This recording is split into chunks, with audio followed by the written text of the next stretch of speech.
Why the hell the French Bulldog? Oh, I I know love why them. for me, but They're little characters, man. I mean, it's definitely not for the money because they're not selling either. So, um, well, we got one. I just kind of always wanted one. Same with the Shorty Bulls. Like I met Barb Thompson at Indianapolis show years ago. She had Gustav with her. He was a little puppy. Fell in love with them, and I was like, I need one of those. I got to get me one of those. And it was probably 3 or 4 years later, I got one.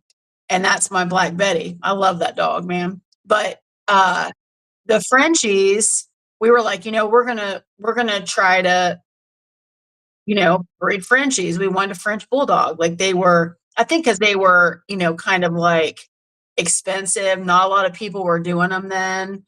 And, so we had a hell of a time though. Our first Frenchie was terrible, like split heats, couldn't get her pregnant, cost me tons of money. Finally got her pregnant. She went into labor early. We ended up with two puppies at the end of the whole ordeal out of five, like total nightmare. So I worked with Tasha Chastain. She was an American Bulldog breeder and went to Frenchies. I worked with her. I think we waited like 2 years, 3 years maybe for the female that we got. She had a huge waiting list, and I, wanted a female out of a specific male. So we waited and waited. So we finally got the dog that we wanted. Um, and we ended up partnering with Ish Green, and so he's kind of like a silent partner, really, because uh, I have the dogs and I do the whelping, and then I send him money when I sell them. It's kind of that's our deal, and I just keep him informed of what's going on, and I'll ask him like, hey, I want to use this stud. He'll be like, whatever. He always says is whatever, but yeah. So yeah, this last litter, which they were brindle, so I knew we might have some challenges selling. Just people just don't like brindle, and so Frenchies they really want color, But I wanted a show dog, right? I did it for myself. I wanted a show dog, so I mean, I got it. I got the show dogs, but we had a hell of a time selling them. I ended up placing. So I placed one with the breeder in Alaska. I will take second pick back on all three of her litters. I placed one with one of my good friends in like less than an hour away. She'll come back to my house for her litters if we decide to breed her. Uh, the male I placed in a show home with a friend in Pennsylvania. Same thing, kept breeding rights. And then a girl that lives in Kentucky, she used to come help me show my dogs. She reached out, so she's going to show. So that dog went to a show home. So I've got three of them that will be in show homes that I have breeding rights or pups back or something. And then we sold one to a pet home. And where'd the other one go? Trying to think if that was all of them. Yeah, the male, the one went to Alaska, one went to Maine, one went to Columbus, and one, yeah, that was the five. That was all five of them. And then the other litter that I had 2 weeks after that one, I have both of the girls still at my house because I ran their DNA because their mom's a black and tan. So I'm waiting. I have someone waiting for her if I decide to sell her. Um, and then we ended up deciding to keep the cream. We had a cream female that we're going to keep from the other litter. I might keep both of them actually, but we'll see what their DNA is because I didn't really want to price her, and then I just wanted to see what her DNA was before I decided. So yeah, but they're characters. Like I love them. Willow's first litter, we kept a boy. That's my little Bo Duke. He's a mama's boy. So my husband calls him a fair weather dog because when I leave for my work trips, then he'll sit on his lap. But When I'm home, he is on me like flies on shit. He just if I put my recliner up, he's laying with me, and him and Betty getting squabbles over who can get the closest, and so yeah, they're fun. And my little granddaughter wants to show the Frenchie, so we're gonna wait till January because she's got to be 6 months old.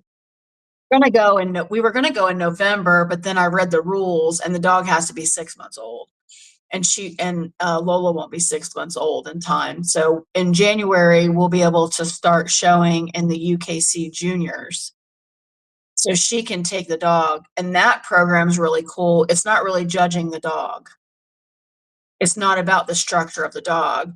The junior, it's about sportsmanship, how they dress, how they interact with the judge, and do they know the breed standard, and the anatomy, the structure of their breed.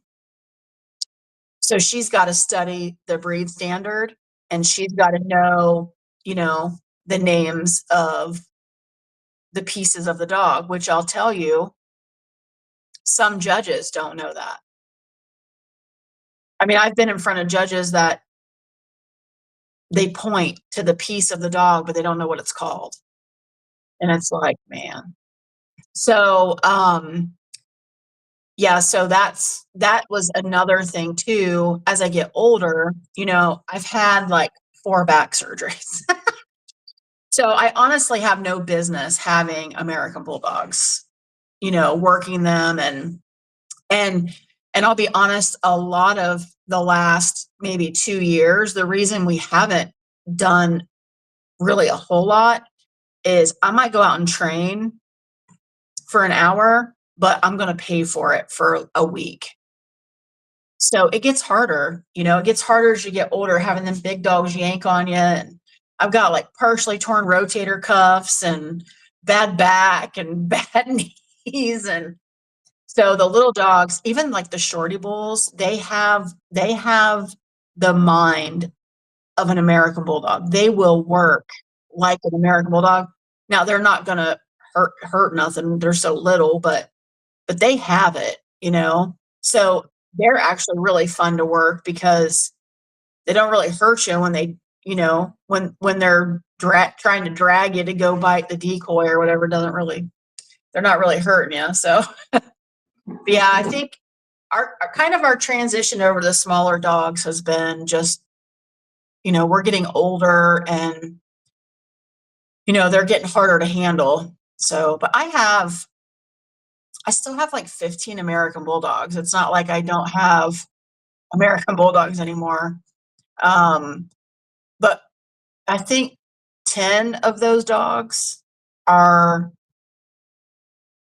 over 8 years old. So they're all my retired showgirls that we won all those titles with, and they're my old queens. So they'll just live with us till they go over the rainbow bridge. And I told my husband, I said, we're gonna in the next couple years, we're gonna have a really bad year. It's gonna be a tough year in a couple years because it's just the way it goes. They'll probably all start going at the same time, and it'll be awful. But yeah, so that's what we got to look forward to is, yeah, old age coming in because they're getting up there. Yeah. Like, if you're gonna get into Frenchies and you know that this is a C-section breed, Mhm. what do you think you're saving? You're Yeah. gonna save yourself some money? Okay, don't get into an expensive ass breed that needs all these things. Now, if you've got the bigger Frenchies that are like more the European, and there are some bigger, like Shorty Bulls, Frenchies, like Betty. Betty can have her own puppies. She's big.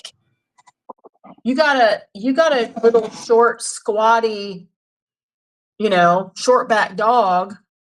They're not coming out. They're not coming out. And even the American Bulldogs, I got to the point where I was like, look, I can go in and I can have a planned C-section. I can drive to the vet. get the puppies out, close her up, take them all home. I might lose sleep for the first couple days till she gets her brain back. But then I didn't lose any puppies.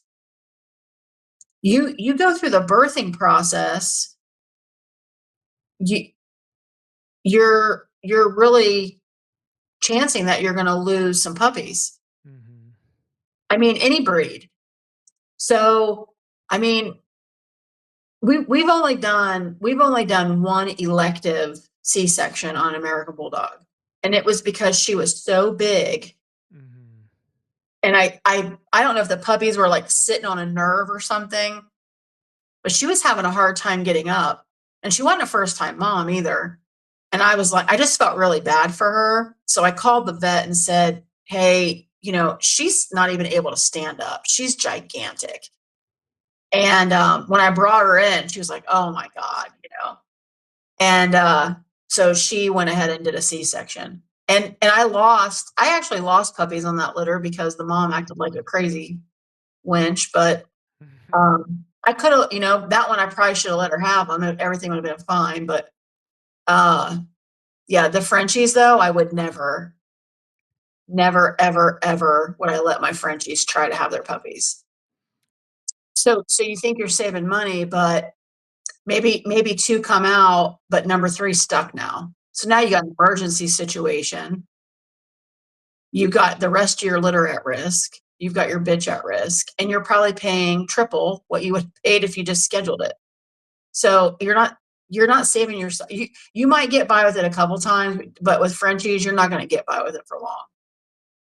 I mean, I know there are some bigger Frenchies, but to me, they don't look like what they're supposed to look like anyway. So I mean, they look like a big long-legged giraffe, and it's really not what a Frenchie's supposed to look like. So, yeah. So, I like the bigger ones, but I know what you mean, though. I mean, they're just not the standard. yeah, long necks, long skinny legs. I mean, I've seen some bigger Frenchies that are, like, just wide, like, they still got they're proportioned, you know? It's the, like, tall, skinny ones, I'm like, "Ooh." I've got one, and you put him up against my short back, Coco and Mhm. Tan, and he's humongous. His paws are twice as big. His head, I mean, his shoulders. Yeah. I really like his look. Even though I know my short cobby one is more desirable. Um, so the Shorty Bulls. A question about that before I ask you a few more about the Shorty Bulls. How's the difference between them and the Frenchies? Because they share Oh, some lineage, but Shorty bulls are so much more hardier than a Frenchie. A ton hardier, and they have way more way more stamina, heat tolerance.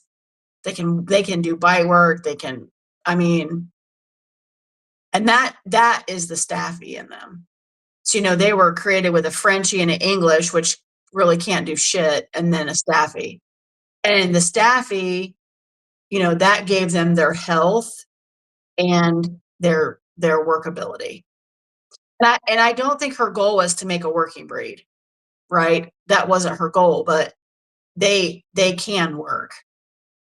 And now I have some really extreme shorties that look more like an English, like a real short, like dwarf legged English. And then I have, like Betty, she's a bigger, taller, less bone shorty. So I think, for me, my ideal is like in the middle of those two. I love Betty. Don't get me wrong. She's my little baby girl, but uh yeah. So I have a female named Fat Amy. She's so extreme. Uh but um yeah, like between her and Betty, like right in the middle is good. I got a male named Cole. He's pretty cool. He's about what I like. But Batman is probably the best looking shorty I ever produced, I think. And he's up with Dan. Dan, I don't know how he talked us into it, but he came to one of our dog shows, and I love Dan, his wife, like they're awesome. But he's like, "Let me take Batman home," and I was like, "No." He's like, come on, let me take him home. And I said, you know what? He's my husband's dog. You're going to have to talk to him. And then my husband's like, well, you know, we're not really doing a whole lot with him. Maybe, you know, he could do some stuff with him. And I was like, really? You know, so we were like, I was like, what do you want him for? And he's like, well, I want to take him up and train him and, you know, put some titles on him. And I was like, So we talked about it. And so, yeah, we let him take him. So, yeah, we didn't have our passports then either. So we have our passports now. So I think he's had him a couple years now. So I asked him, when you go get them titles on that dog? Because he's got him trained. Like, he's got the dog trained. He uses them for like demos and stuff. You know, people love him because he's so cute. But he bites and does all the things. So he said he was gonna wait till I came to Canada and I had to handle him. So I think we need to get our butts up to Canada and see Batman. And Dan, we like Dan. So what's the difference between temperaments between the Frenchies and the Shorties? I mean, the Frenchies are tough. Like they have prey drive, big time. My Frenchies, I feel like, are more like yappers. Like I feel like they bark more to hear their own voice, you know, or for attention, but the Shorties are more like they have more guard dog vibe, I guess. You know, more protection mode than a Frenchie. Like if somebody yelled at Bo, he's gonna probably run and piss himself, you know. But the Shorties wouldn't. They're not afraid of anything. Like we literally, all of them, we call it suicide watch when they're puppies because they don't care. Betty will still to this day challenge one of the big dogs. Like she does not care.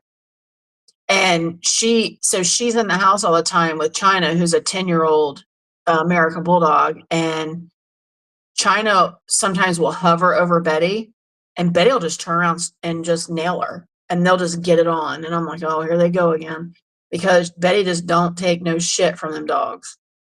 We had a female that was I don't know what her deal was, but she was being really aggressive with me, and I would like walk by her kennel, and she would like growl at me. And if Betty was out, Betty would like punch her kennel and go after her for growling at me. Yeah, it's like she just does not care. Like they don't have any fear. And they do have some dog aggression in there. I haven't had any Frenchies have that. And I don't know if it's because I don't know if it's just the lines that we got it from. They all Talk about dog aggression. You can see some of the scars on his head. Yeah, ours usually get along with each other. They don't. Our Frenchies, I can let them all out. I had one female, that Shorty bull, that didn't really like other females, and we actually put her in a pet home. But all my Frenchies can run around together, and we let them out and let them. Now I can't let the boys with the girls because they're idiots and they gotta hump them, and it's so annoying. But yeah. Consummate humpers, that's for sure. Yeah, I haven't really tried to let the boys all out together. Like, I just don't even want to deal with it, but it probably wouldn't end well. I know better. So, but all my girls can be together. They're easy. They're easy. And raising American Bulldogs, like if we have a little scrap with them, it's like, it ain't nothing. Just pick them up. The big dogs, it would be like, grab their back legs. Wait till they unclench each other. Like this is, we'd have like had to get to the emergency vet or staple a dog up, or it ain't nothing like that. Little dogs, it's like whatever. Yeah, I'll eventually get a Shorty bull, I think. They're fun.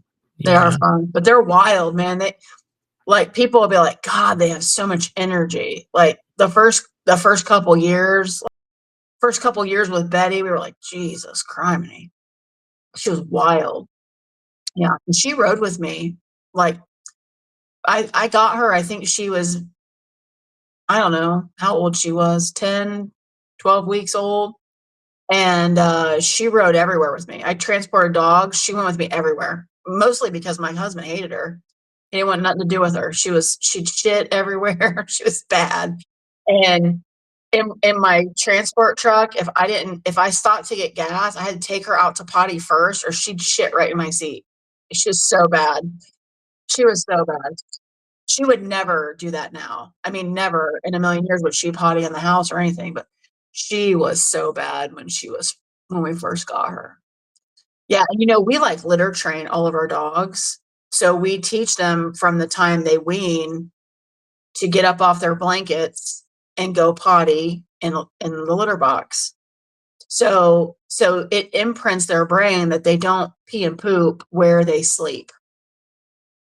And we get so many compliments about how easy the dogs are to housebreak. We do it to the American Bulldogs too. And when they're after they've had their first set of shots, I'll do the same thing. We give them the litter boxes, but we'll start either taking them outside to eat, or right after they eat, we'll take them outside. So they don't have an opportunity to mess up. Now they'll still pee sometimes on their blankets, but it's all about smell. So keeping their play and sleep area super clean and letting them have the boxes. So like the first 3 days, you just keep the boxes dirty. And if they have an accident, you throw it in the box. Usually by 3 days, they've got it. They're not pooping on their blankets at all. And it makes it so much easier to raise the litter after the mom's done, because you're not, I mean, it's still kind of a mess with the pellets and stuff. Like they get dusty and they get on the blankets. You gotta, there's always some kind of a mess, but it's not poop. So yeah. So, and it helps with, like, the smell. Puppies are stinky and dirty, and so it helps with the smell and all that. So it makes it a lot easier. It keeps them cleaner, I think. And yeah, we've done that for a long time with all the dogs. I think we had these awesome whelping rooms when we lived in Ohio last time. And man, I've really missed them. So they were like 8 foot long, and they had a divider in the middle. And we put the blankets on one side, and then we would put either shavings or pellets on the other side. And they had 8 feet of whatever. There was no, like, now I use like iris pins or an actual kennel or something. So it was nice. They were, I don't know what the material was, but it was washable. They couldn't chew on it. So yeah, I think my husband's going to build me some new ones. We'll just put them like in the attached garage, because it's heated. It's got heat and air conditioning out there. And so no matter when, we have a litter due the 14th of December of American Bulldogs. I'm having her confirmed on the 21st. I'll know for sure. But so if she's confirmed, then we gotta get busy. Yeah, can't be having them in the barn. I'm not that kind of a breeder. They don't have them in the barn. They have them up in the house. Right, right. Yeah. So you're gonna move forward, just kind of a combo between French and English, or French and Shorty Bull, or are you just gonna do more French and then a little bit of Shorty Bull, or what? What? I mean, I really think all I'm really doing right now is I'm just trying not to lose any of I guess my generations with my American Bulldogs, because we're not done with them. And like I have the dog I'm getting confirmed on the 21st, she's 5 years old, and I've never bred her. I haven't had an American Bulldog litter in 3 years. Wow. So all my dogs that we bred 3 years ago, now they're all health tested. I had all their hips done and everything. So now we're gonna start breeding that generation. I'm not like gonna breed all of them, But, now I've got Lenny pin-hipped, Mm-hmm. and I would really, once I get him collected, I'm hoping that he can get collected. Once he's collected, I will have like a sigh of relief because that's forever. Like I don't have to worry about if something happens to him or whatever. I'll have that piece back because Fabio's actually both of Lenny's parents are gone, so it's not like, and I don't have a whole lot off of Fabio. I have the dog I just bred. But really, other than that, I have another cone that's in New Jersey, but that dog's not health tested or anything yet. So yeah, I'm just kind of, I have two stud fees I paid for that didn't take that I have rebreeds on. So I think we will breed Willow and Dee Dee one more time. That'll be the third litter for both of those girls. And I have a breeding for Lucy that's already I already paid it. So, and it's a rebreed. So I think we'll do one more round of Frenchie breedings. I don't know if I'm going to do this heat though. I will do Lucy's because she hasn't had a litter, but the other two girls, we might skip one just because the market sucks so bad that, I'm not like in the business to do all this work for nothing. Mm-hmm. It's a huge expense. I mean, I make good money, but I don't like giving stuff away, I'm happy that all the dogs have great placements. They have great homes, but I'm not doing that every litter. Like that kind of defeats the purpose of, like they need to help pay for the dog food at least. Well, Yeah. So I don't really want to have, if the Frenchie market's so saturated that nobody's buying them. Like I see breeders that have beautiful dogs, been doing it a long time, and their dogs aren't moving. So, I'm going to do the ones that I have rebreeds on just because we're kind of like already halfway there. We just have to pay shipping to have it, I have to do progesterone and pay shipping. Mm-hmm. But it depends too. Like I have a life too. So, it depends on the heat cycles and, how things play out. Like maybe that vet will tell me they can't collect him. Mm-hmm.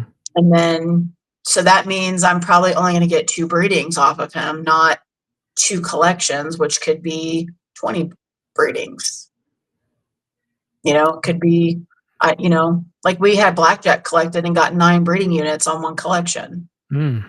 So we just had him collected once before we sold him. But, it really just depends what happens with Lenny, because I have a plan for him. I have a bunch of other people that want to use him too. But if I'm only going to get 2 breedings with him, they're not going to be outside of my program. So I'll use him and then they can do what they want with him. Mm-hmm. Yeah, if I can get him collected, then I'll share the love, but not, I'm going to be stingy. Well, I'm looking for Black or Brindle. That's my next Frenchie. Yeah, we actually have a Brindle female, but she carries color. I just don't know what yet. So I'm waiting to see what her DNA comes back at. And then all my other ones were Brindle. They're all gone now. But they were all standard, but a fawn mom and a cream male. They were all Brindle. So yeah, awesome. I actually, when I started Frenchies, well, even before I started Frenchies, I was trying to understand color because I didn't really understand it. And I bought like, I think it was like color genetics for or dog breeding for dummies or something, has like the color genetics, like they dummy it down for you. So, but American Bulldogs, you have white with brindle patches. Mm-hmm. So you don't have to worry about color. Yeah. Yeah. What lines of Shorty Bulls do you like, really? I think all my dogs are Blue River. Mm-hmm. They're from Blue River. from Blue River lines. But I really don't have like, I mean, I like mine, I guess. Like I have a shorty named Big Worm, and he's kind of tall. He's kind of tall and bigger, but I think like him bred to like my fat Amy would be a perfect dog. Like they would be the perfect dog. The only thing that sucks about the shorties is you have to crop the ears, and that's getting harder and harder to find, you know? So I was just going to ask you, so you have to crop because of the standard, or is just their ears don't? That's the breed standard. Do they come out with decent set ears, or I noticed some that have, one floppy and one erect type of thing, but They can have like a flap ear and a stand-up ear. So they can have like Frenchy ears, or they can have English ears. They can have one of each. And then they get like these really ugly looking like bat ears that are like a mixture of the two. So the breed standard is to crop. So there's a consistent ear. Yeah. So that's the only part that kind of stinks about them, because it is getting harder to find, vets that are still doing that. So. Yeah. All right. Well, it was good talking to you, and I'll keep in touch. All right. Thank you. Yeah. Thank you. All right. See ya. Bye. Bye.